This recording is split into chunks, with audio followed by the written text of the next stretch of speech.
तो ये क्वेश्चन है, ठीक है। इसमें एक 6 वोल्ट की बैटरी है, एक 9 वोल्ट की बैटरी है, 1 ओम और ये वाला 1 ओम इंटरनल रेजिस्टेंस है हमारे सेल के। तो बताना है एमीटर की रीडिंग क्या है और वोल्टमीटर की रीडिंग क्या है। ये दो काम करने हैं, ठीक है। तो ए एमीटर की रीडिंग क्या है और वोल्टमीटर की रीडिंग क्या है।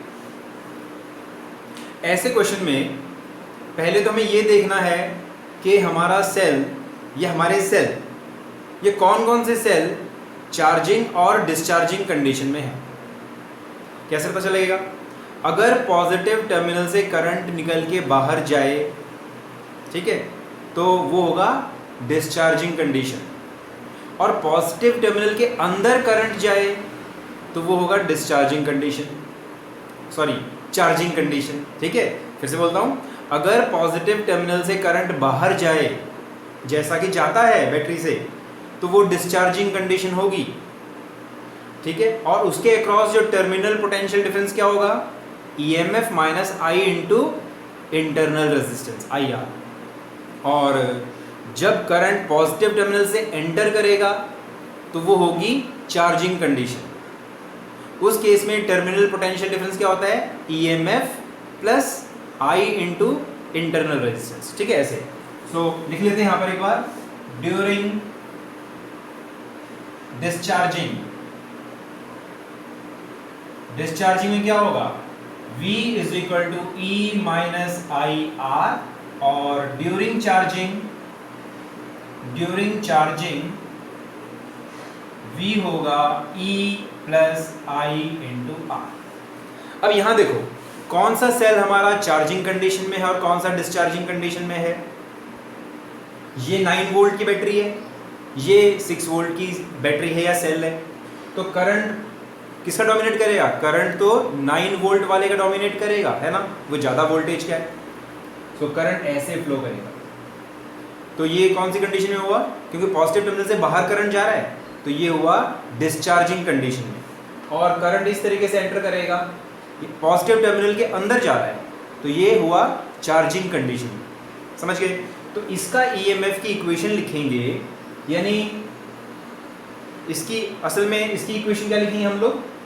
इसकी लिखेंगे E1 माइनस आई इंटू इसका इंटरनल रेजिस्टेंस, और इसके लिए क्या लिखेंगे? E2 is plus I into इसका इंटरनल रेजिस्टेंस, ठीक है। अच्छा, एक चीज और देखो, जब हमने सेल्स को सीरीज में जोड़ा था और अपोजिट पोलैरिटी में जोड़ा था, तो नेट ईएमएफ कितना आया था?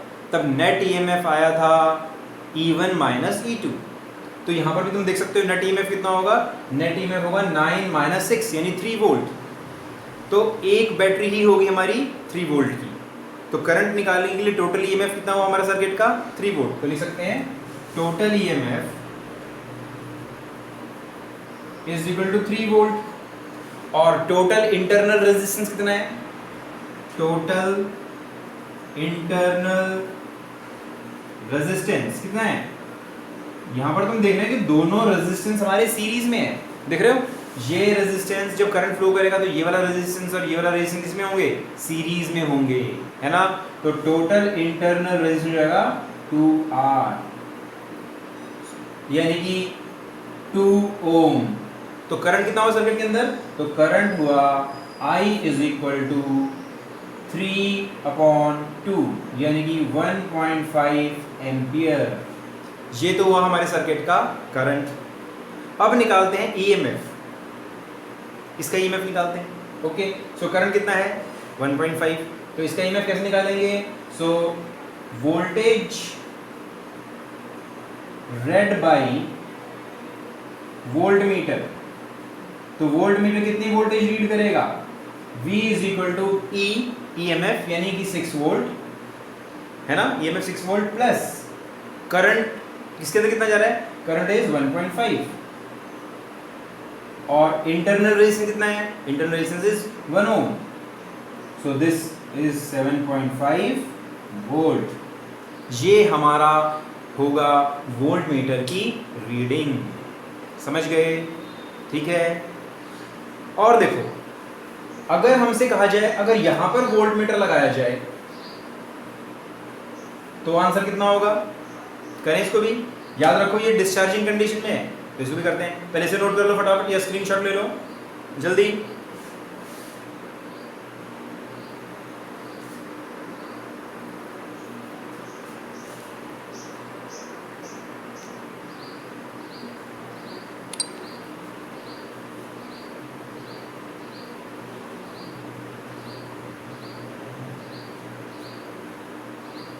हो गया?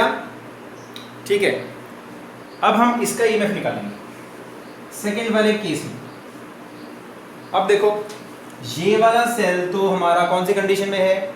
ये वाला सेल तो हमारा डिस्चार्जिंग कंडीशन में है, तो इसका ईएमएफ लिखेंगे E2 माइनस IR, यानी कि 9 माइनस करंट कितना था 1.5 और रेजिस्टेंस कितना है 1, so it will be 9 minus 1.5 7.5 volt, है ना? तो आंसर आया 7.5 वोल्ट, यानी दोनों का सेम आया।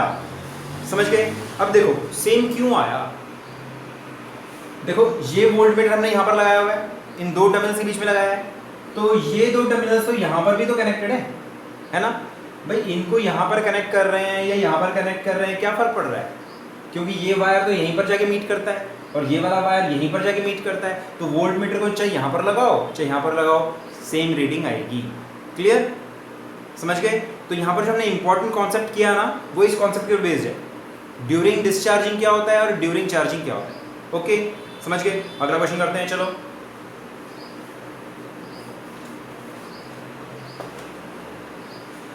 अगला क्वेश्चन है,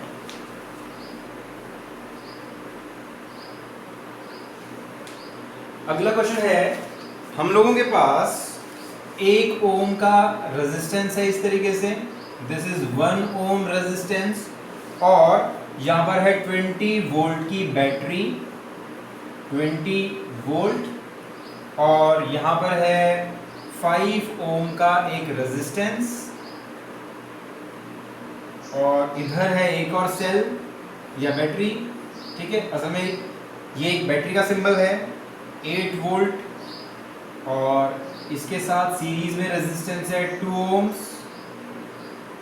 ठीक है, और यहाँ पर इस तरीके से 3 रेजिस्टेंस हैं पैरेलल में, एक रेजिस्टेंस इस तरीके से, एक बीच में, और एक यहाँ पर। ऐसे 3 रेजिस्टेंस है हमारे पास, 12 ओम्स का, 6 ओम्स का और 4 ओम्स का। ठीक है, अच्छा क्या बनना है इसके अंदर? हमें करंट निकालना है, find current in each resistor. हर रेजिस्टर में करंट निकालना है। बेसिकली क्वेश्चन देखो, 2 बैटरी लगी हुई हैं, इसलिए कॉम्बिनेशन ऑफ सेल्स का क्वेश्चन है इसके अंदर। And terminal potential difference across each battery, और हर बैटरी के अक्रॉस टर्मिनल पोटेंशियल डिफरेंस भी निकालना है। ये इंटरनल रेजिस्टेंस है, 2 ओम्स पे इंटरनल रेजिस्टेंस है, और हमारा ये 1 ओम पे इंटरनल रेजिस्टेंस है। ठीक है, ओके बेटा अपना वीडियो ऑफ कर लो, सभी अपना वीडियो ऑफ कर लो।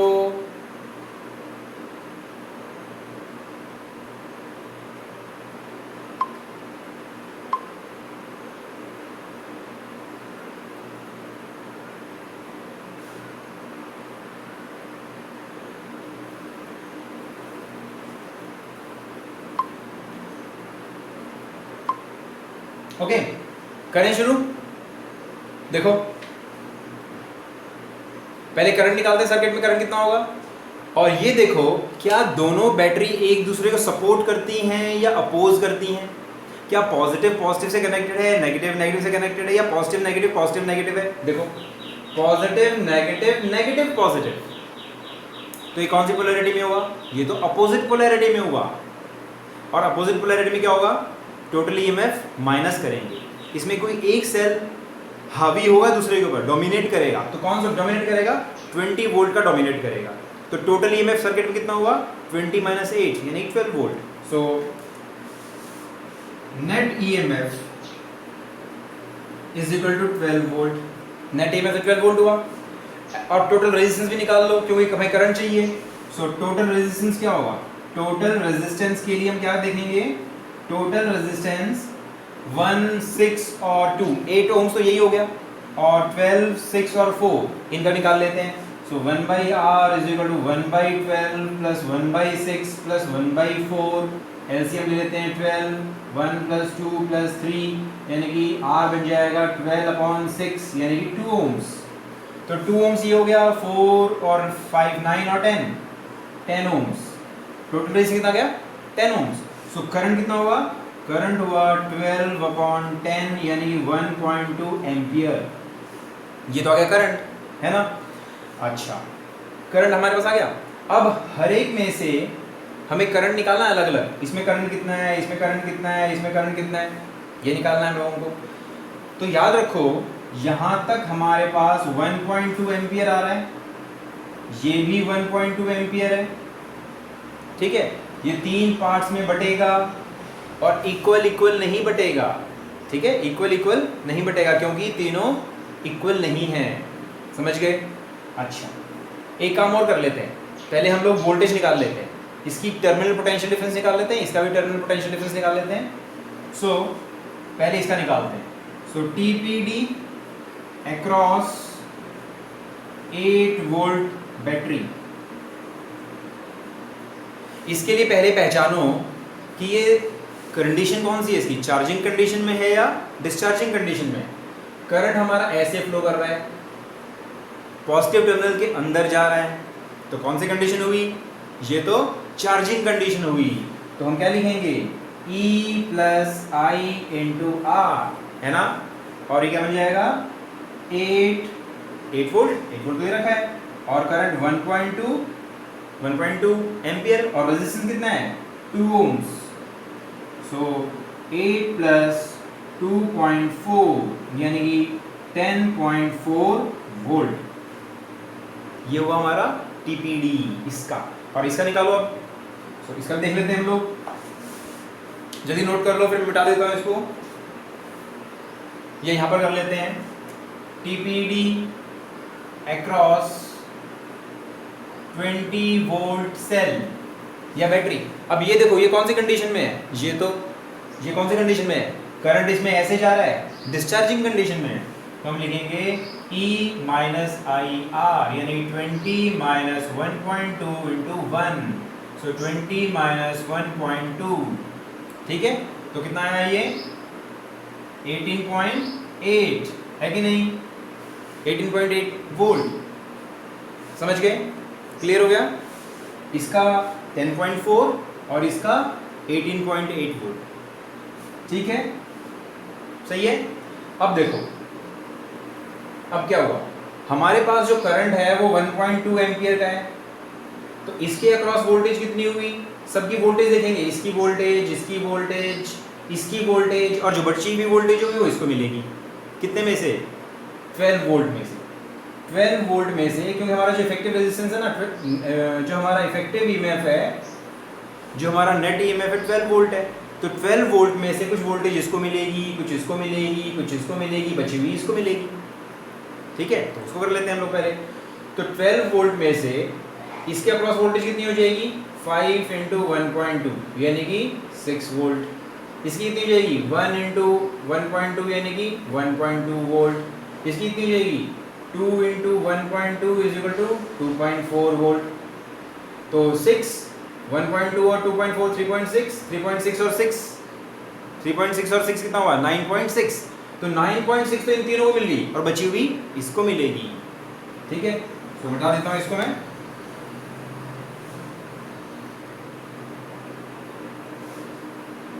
देखो हमने करंट निकाल लिया, अब मैं इसमें से करंट हमें निकालना है, इन तीनों में से करंट कितना कितना फ्लो करेगा। तो इन तीनों की वोल्टेज निकाल लेंगे तो काम हमारा बहुत आसान हो जाएगा।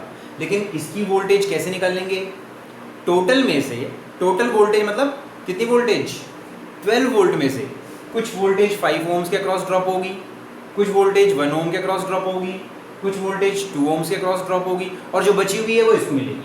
तो कितनी हुई बची हुई, सो 12 में से माइनस करेंगे 6 प्लस 1.2 प्लस 2.4 कितनी हुई 12 माइनस कितनी हुई 3.6 यानी 9.6, ठीक है 9.6 मतलब कितना होगा 2.4 है कि नहीं।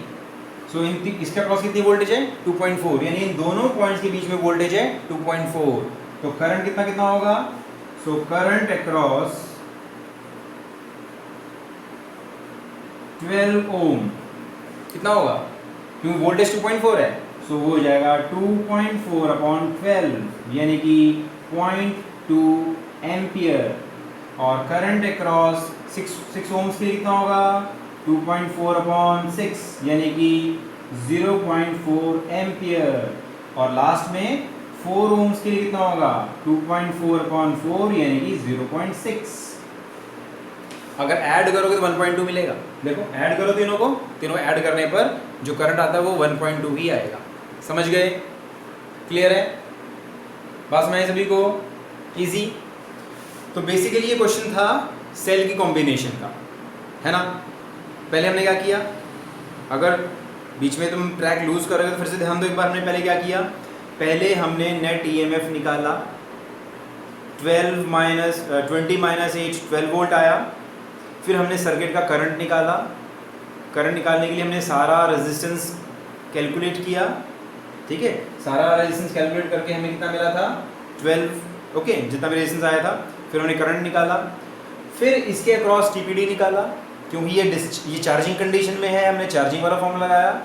ये डिस्चार्जिंग कंडीशन में है, हमने डिस्चार्जिंग वाला फॉर्म लगाया और इसके अक्रॉस भी वोल्टेज निकाली, ठीक है। फिर हमसे कहा गया था इन तीनों में करंट निकालो, तो तीनों में करंट टोटल करंट तो 1.2 एम्पियर का है। कुछ इसमें जाएगा, कुछ इसमें जाएगा, कुछ इसमें जाएगा, है कि नहीं, लेकिन इक्वल नहीं जाएगा क्योंकि तीनों का रेजिस्टेंस अलग अलग है। तो कैसे कैलकुलेट करेंगे, तो हम करेंगे पहले इसके अक्रॉस वोल्टेज कैलकुलेट। तो वोल्टेज कैसे कैलकुलेट करेंगे, कुछ वोल्टेज इसमें ड्रॉप होगी, कुछ इसमें ड्रॉप होगी, कुछ इसमें ड्रॉप होगी और बची हुई इसको मिलेगी। हमने ये टेक्निक यूज़ करी है, समझ गए, ओके। कोई डाउट्स हो तो मुझसे व्हाट्सएप पे अपना डाउट पूछ लेना, मुझसे डाल करके मैसेज करके। अगले क्वेश्चन पे आते हैं हम लोग फटाफट।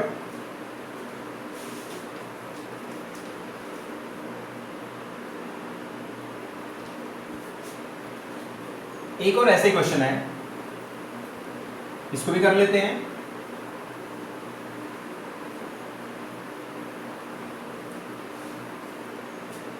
टॉपिक हमारा वही है, हमारे पास दो सेल है, एक इस तरीके से और एक ऐसे है सेल।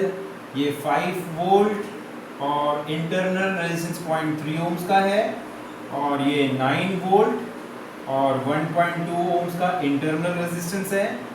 और यहाँ पर हम लोगों ने एक रेजिस्टेंस लगाया है, ये रेजिस्टेंस 4.5 ओम्स का है और यहाँ पर एक और रेजिस्टेंस है 6 ओम्स का और इसके पैरेलल में एक और रेजिस्टेंस है 3 ओम्स का। ऐसे लगे हुए हैं दोनों इस तरीके से, ठीक है। और 4.5 ओम्स का। Find current through 3 ohms resistance, ये क्वेश्चन है हमारा। 3 ओम्स का ये वाला है, ठीक है। फिर से देखो इसमें, अब देखो कैसे करेंगे। सेल्स देखो कैसे जुड़े हुए हैं, क्या सेम पोलैरिटी में है या अपोजिट पोलैरिटी में, पॉजिटिव नेगेटिव, नेगेटिव पॉजिटिव, ये तो अपोजिट पोलैरिटी में है। तो हमें नेट ईएमएफ निकालना पड़ेगा। तो नेट ईएमएफ कितना होगा, नेट ईएमएफ होगा 9 माइनस 5 यानी कि 4 वोल्ट। यानी कि अब हमें दो सेल अलग अलग कैलकुलेट कर मतलब कंसिडर नहीं करने, हमें एक सेल ही कंसिडर करना है 4 वोल्ट का। और टोटल रेजिस्टेंस कितना होगा, टोटल रेजिस्टेंस कितना होगा, सभी रेजिस्टेंस देखो सीरीज में है या पैरेलल में है। 0.3 ओम्स का ये है, 1.2 का ये है, 1.5 ओम्स हो गया और 4.5 ये हो गया। तो 1.5 एंड 4.5 6 ये हो गया 6। अच्छा 6 के साथ 6 और 3 पैरेलल में है, तो इनका इक्विवेलेंट रेजिस्टेंस क्या होगा, देखो 1/r 1/6 प्लस 1/3, LCM आया 6, 1 प्लस 2, सो R बनेगा 6/3 यानी कि 2 ओम्स, यानी कि 2 ओम्स। इसका 2 ओम्स और हम इसका 6 कैलकुलेट कर चुके थे, तो आ गया 2 और 6 8 ओम्स, ये आ गया टोटल रेजिस्टेंस। तो करंट कितना आया? सो करंट इज 4/8 यानी कि 0.5 एम्पियर। ये तो आया सर्किट में करंट, यानी कि करंट हमारा ऐसे फ्लो कर रहा है 0.5 एम्पियर। कुछ इसमें से जाएगा, कुछ इसमें से जाएगा, दोनों में से कुछ कुछ जाएगा, है ना, और इक्वल नहीं जाएगा। ठीक है, तो इसको भी कैलकुलेट कर लेते हैं।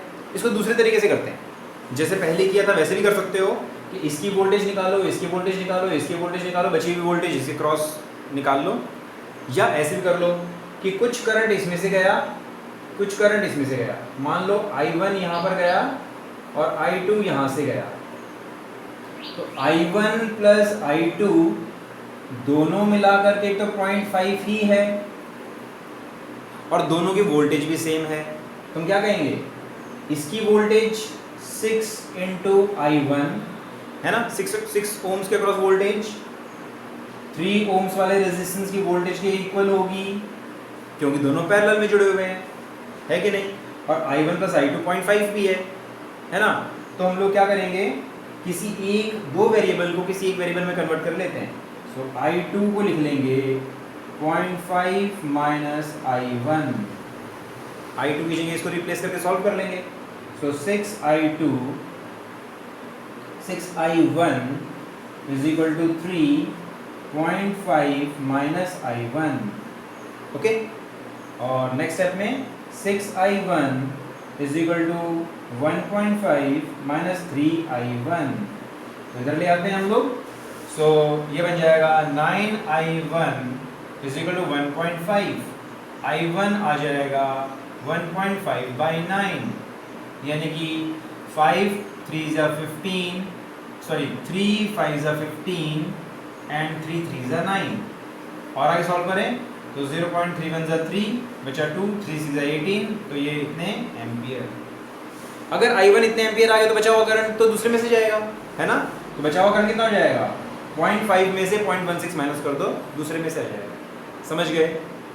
यहाँ पर भी हमने इंपॉर्टेंट काम जो किया वो समझ में आया कि दोनों सेल अपोजिट पोलैरिटी में हैं, तो हमने नेट EMF निकाल के सॉल्व किया। क्लियर? अब अगला क्वेश्चन करेंगे, नोट कर लो फटाफट इसे। अगला बहुत अच्छा क्वेश्चन करने वाले हैं।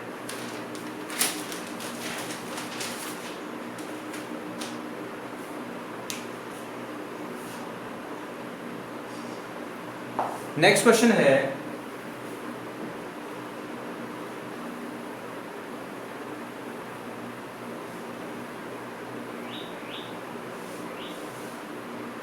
ये भी बोर्ड में आया हुआ क्वेश्चन है।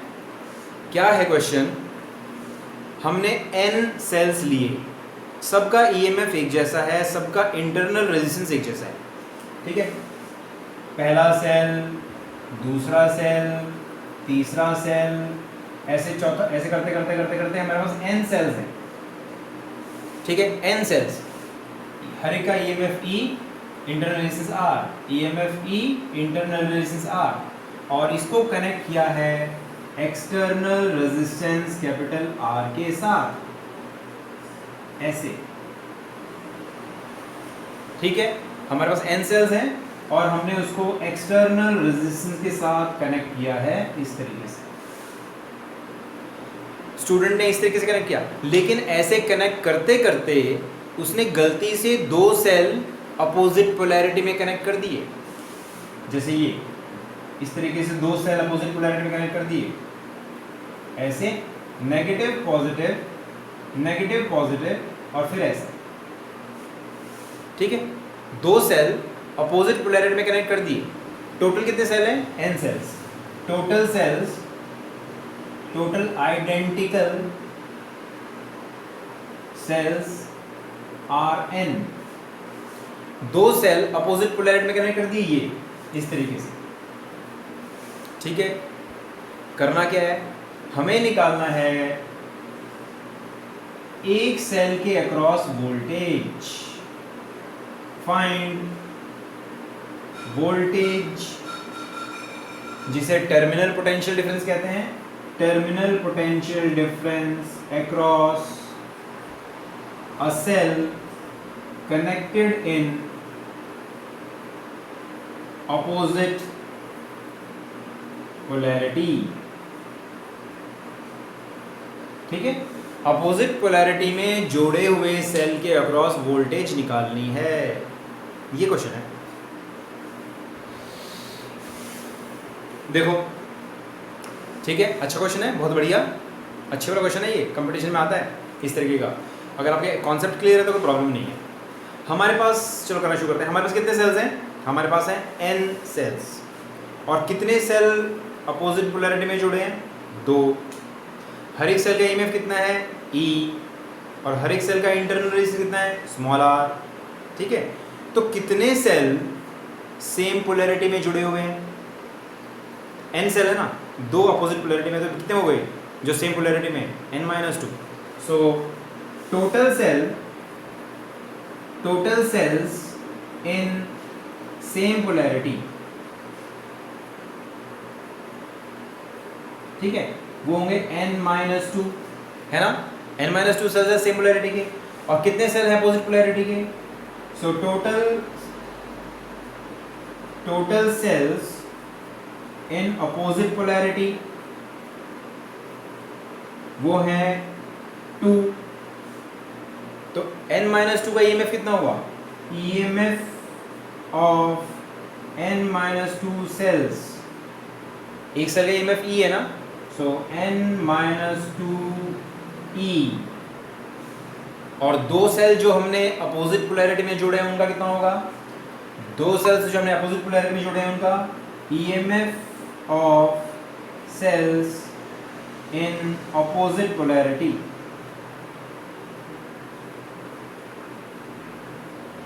वो होगा 2E। ठीक है, समझ गए? तो टोटल ईएमएफ कितना हुआ पूरे सर्किट का? देखते हैं उसको।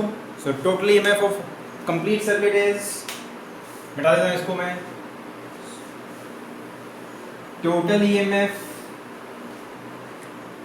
ईएमएफ ऑफ कंप्लीट सर्किट कितना हुआ? That is 2n-2e same polarity वाले -2e अपोजिट पोलैरिटी वाले, इससे मिला 2n-4e। ठीक है, 2n देखो मैंने ठीक किया है कि नहीं? इसे लिखेंगे ne-4e, ये होगा हमारा टोटल ईएमएफ। हमें निकालना है उस सेल के अक्रॉस टर्मिनल पोटेंशियल डिफरेंस जिसको अपोजिट पोलैरिटी में कनेक्ट किया है, जिसको अपोजिट पोलैरिटी में कनेक्ट किया है। अब देखो वो कौन सी कंडीशन में है, क्या वो चार्जिंग कंडीशन में है या डिस्चार्जिंग कंडीशन में? करंट हमारा ऐसे फ्लो करेगा और ऐसे एंटर करेगा, ऐसे एंटर करेगा, तो देखो इसमें करंट पॉजिटिव टर्मिनल के अंदर जा रहा है, यहाँ भी करंट पॉजिटिव टर्मिनल के अंदर जाएगा, तो ये तो चार्जिंग कंडीशन में हुए। तो हम क्या लिखेंगे? हम लिखेंगे इसके अक्रॉस वोल्टेज का formula, so terminal potential difference across A B, कहते हैं इसको, A B is equal to E, है ना, plus I into internal resistance. ठीक है, सो अब आई निकालने का काम रहेगा हमारा। सो आई क्या होगा? I is equal to total EMF ne-4e, और टोटल रेजिस्टेंस कितना होगा?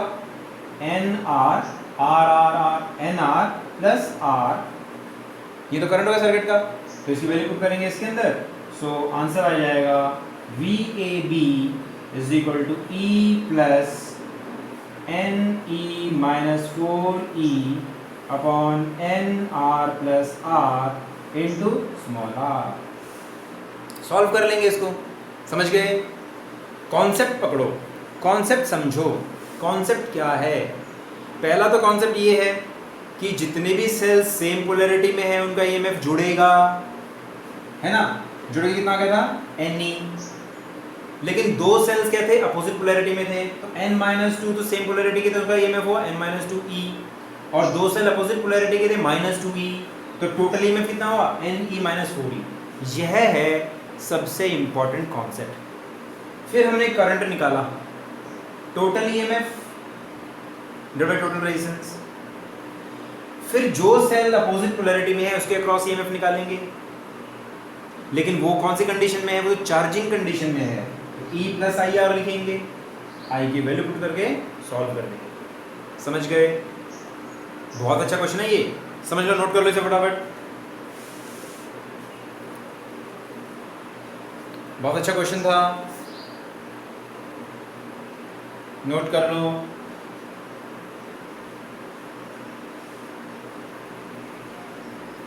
हो गया?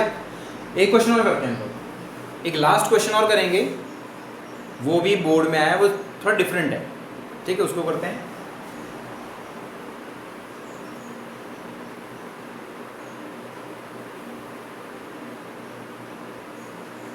हमें 4 सेल्स दिए हुए हैं, 4 सेल, और उसका पोटेंशियल, टर्मिनल पोटेंशियल डिफरेंस और करंट का ग्राफ दिया हुआ है हमें।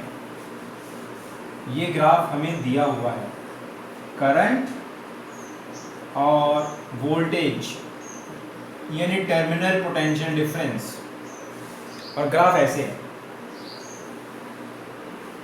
4 सेल्स हैं, 4 सेल्स ऑफ आइडेंटिकल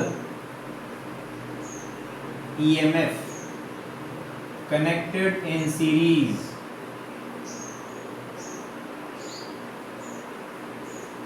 ये पॉइंट है 5.6 और ये वाला पॉइंट है 2.0। हमें बताना है EMF of each cell, find EMF of each cell, और निकालना है internal resistance of each cell, और निकालना है internal resistance of each cell. ठीक है, बहुत इजी है। क्या हमने ऐसा ग्राफ पहले पढ़ा हुआ है? हाँ, जब हमने EMF और टर्मिनल पोटेंशियल डिफरेंस पढ़ा था तो ऐसा ग्राफ हमें बनाया था। तो उसमें जब करंट 0 होता है तो इस पॉइंट को क्या कहते हैं? EMF। तो ये क्या है? EMF। चारों सेल का EMF है 5.6, तो एक सेल का कितना हुआ? तो एक सेल का EMF of 1 cell is equal to 5.6/4। ठीक है, 5.6/4 कितना मिला? ये मिला 1.4 वोल्ट। ठीक है, EMF आ गया। अच्छा, ये वाला जो पॉइंट होता है, ये कौन सा पॉइंट होता है? मैक्सिमम करंट फ्लो करता है सर्किट के अंदर। मैक्सिमम करंट यानी कि अब क्या है? अब हमारी वोल्टेज 0 है। तो इस वाले फॉर्मूले में देखो, ये फॉर्मूला हम लोग यूज करते हैं, ये वाला फॉर्मूला हम यूज करते हैं। इसमें 4 सेल हैं, है ना, और वोल्टेज 0 है, तो 4E - I × R, 4E = I × R। एक सेल का EMF कितना है? 1.4 = I कितना है? 2 × R। तो R आ जाएगा हमारे पास, R आ जाएगा 2 देखो नीचे 2.8 ohms। समझ गए? अच्छा क्वेश्चन है, बोर्ड में आया क्वेश्चन है ये। क्लियर? इजी? ठीक है, तो ये टॉपिक हमारा कंप्लीट हुआ। और अब हम अगली बार जब हम मिलेंगे, इसमें कोई डाउट हो तो मुझसे पूछ सकते हो। क्लियर?